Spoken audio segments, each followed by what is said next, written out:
employee, Matt Hamrick, has confirmed that changes in Windows 11's default use of Transport Layer Security, TLS, 1.3 affect how Internet Information Services, IIS, and IIS Express handle client certificate requests.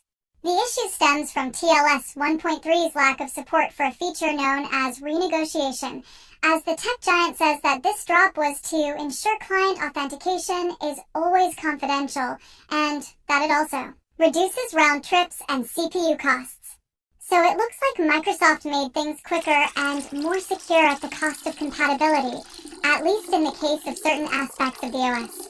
For those wondering, TLS renegotiation, available in TLS 1.2 and earlier, allows a server to initiate a second handshake within an existing encrypted session to request a client certificate.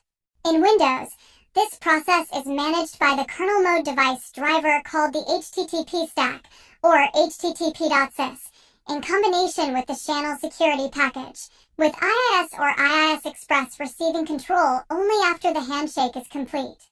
On versions prior to Windows 11 24H2 and on Windows Server 2022, http.sys terminates the connection if a client certificate is requested but not negotiated initially, when the client does not support post-handshake authentication.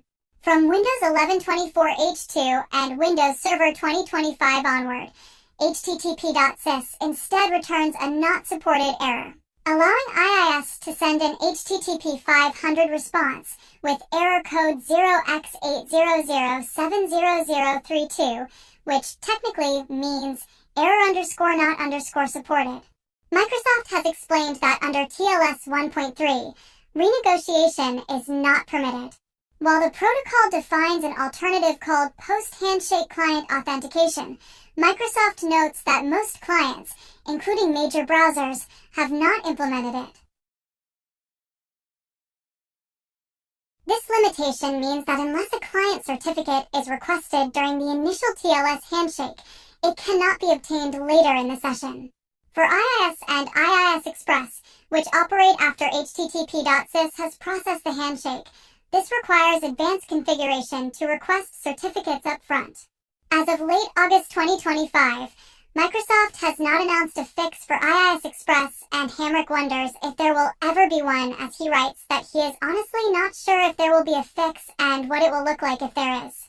Thankfully, some workarounds have been provided by him, which include disabling TLS 1.3 for inbound sessions, modifying http.sys bindings by Inet to request certificates during the initial handshake, or removing client certificate requirements from application configurations. For those who may not be familiar, Internet Information Services, IIS, is Microsoft's full-featured, extensible web server for hosting websites and applications on Windows. IIS relies on the Windows http.sys kernel driver to handle TLS/SSL encryption and decryption. When an HTTPS binding is configured, IIS stores the binding in applicationhost.config and passes it to http.sys, which uses the associated certificate to negotiate TLS with clients before passing decrypted HTTP requests to IIS for processing. Meanwhile, IIS Express is a lightweight, self-contained version based on IIS 7 and later that is optimized for development and testing. Unlike IIS though, which uses the Windows Process Activation Service to manage sites and is intended for production, IIS Express runs without requiring administrator rights for various tasks and offers simplified configuration.